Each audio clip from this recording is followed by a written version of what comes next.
my name is Tony Venus and welcome to another video. And in this video, we're going to talk about the gradient tool in Illustrator.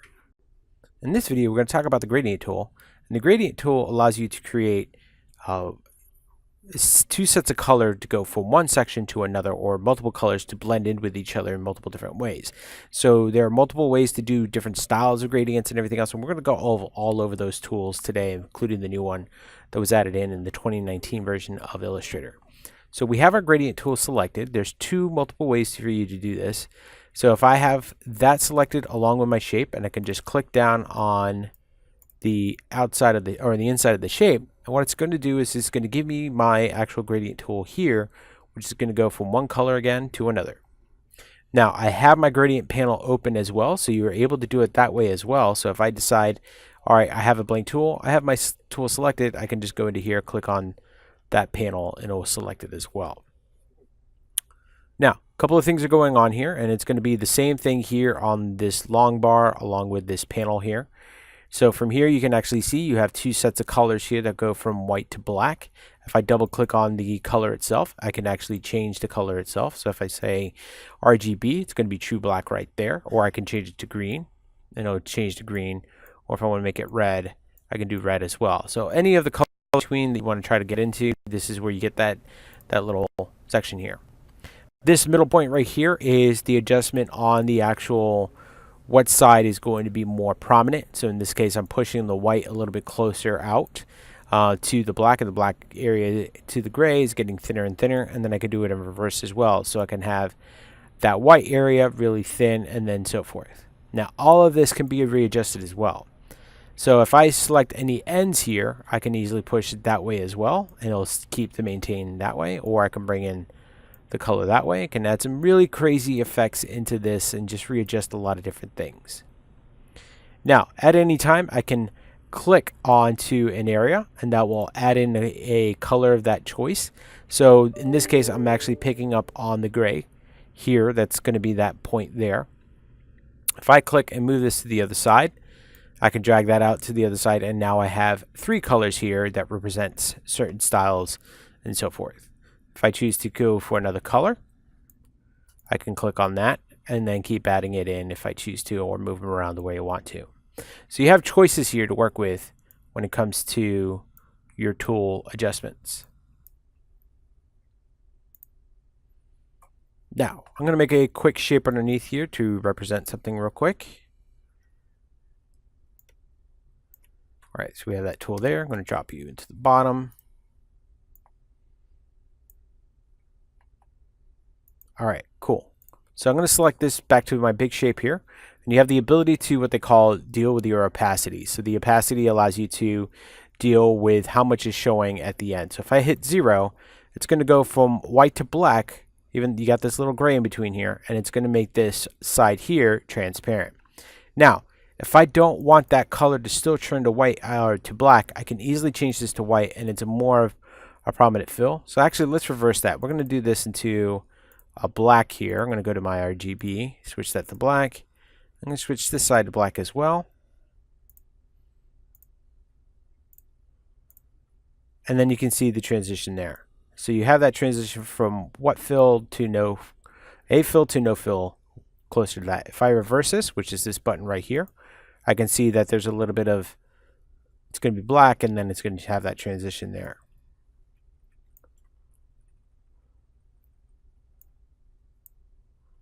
Location here allows you to pick the location of what you already have selected. So if I have that part selected here in the middle, I can readjust the location to exactly where I want it. So this is pretty much how to edit the linear aspect of the gradient tool. Now, there are other linear or other objects here. So I can go for this middle one right here, which is radial. And radial is more of a, you have a center point that's going to be affected, and then it's going to spread outwards. Now, I utilize the gradient tool itself, which is this little tool over here, more actively with a radial, because I can readjust the focal point of where that radial section is coming through from here. Also, there's abilities here that pop up that are not going to show in the linear, which is if I go to this one here, let's just show this real quick. If I go to my gradient tool, I'm not going to have that much options here for me to readjust things. Let's hide this again. So I have the ability here to readjust the cornering so I can do stuff like this, but the focal point not so much because it's going to be set to where I have it and so forth. The radial, you're going to see a little bit more fluidity with that, where I'm able to readjust not only the focal point here, but I can also readjust the outside of it to make it more oblong and make an actual ellipse within that gradient, or expand outwards so that it reaches beyond the edge from there. Now, I usually use this to make a lot of my spheres in, or more realistic spheres in Illustrator. So if I do this here, change this back to white, and then also change that opacity to a full 100, and then you can see some small adjustments there.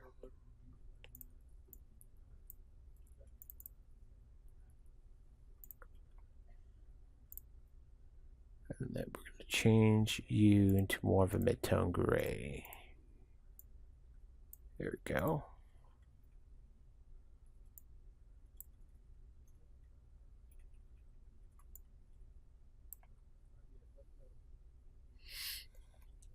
So you have a lot of cool options to mess with when it comes to Radial. Here's the other thing, is like when you start adding in multiple different style of colors, so if I say, let's go move this into, let's go in swatch mode and just start picking random colors here.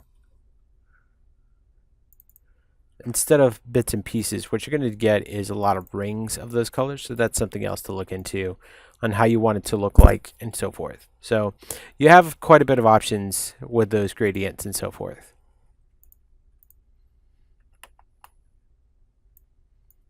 Now, another thing I wanted to mention also is you're able to do, so let's kill this real quick.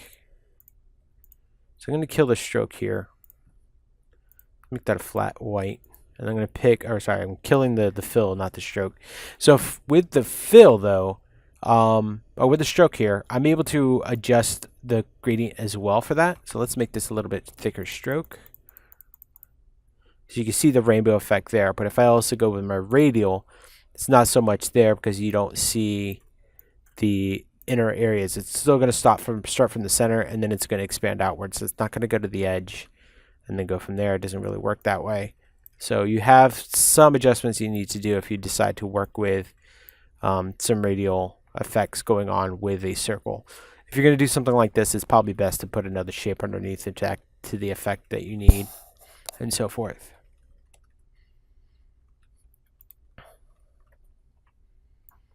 All right, so the new thing I wanted to show you today is the new tool, which is, just this around, which is the Freeform gradient tool that they added in 2019. So this is a new gradient effect that allows you to create multiple points in the shape itself. It's very similar to the mesh tool, but it's not really the mesh tool itself. So to readjust some colors, you may have to double click here to pick another color that you're looking for and go from there.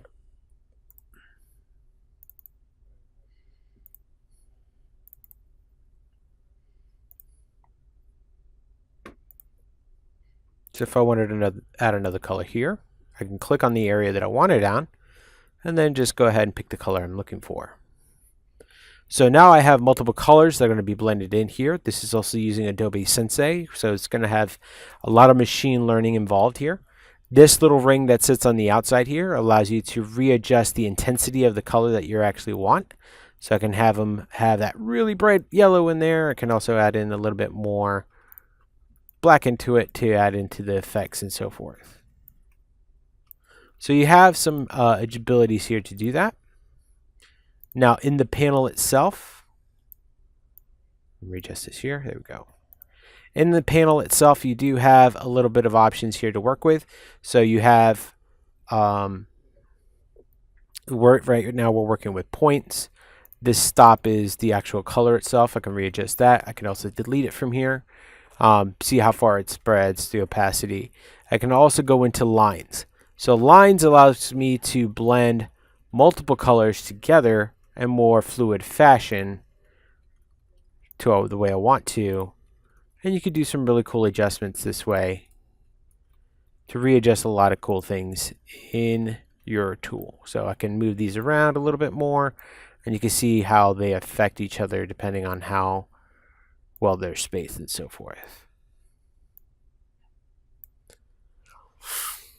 Alright, so pretty much that is the gradient tool in Illustrator. That takes, again, like much of Illustrator and other products with Adobe, just take some time and practice, get to learn some of the things, try to blend some colors in. You can really do some really cool effects with it.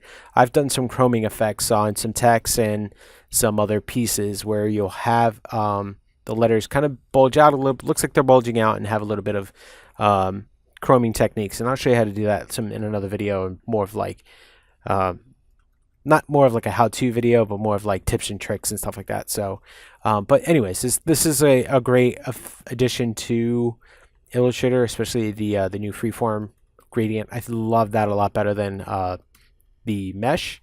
The mesh is a little bit more cumbersome and a little bit more confusing. This is a lot more simpler. You can do a lot more things with the mesh, I agree, but I'd rather do it this way or not at all. So. All right, so once again, my name is Tony Arenas. This has been Gradient Tools in Illustrator.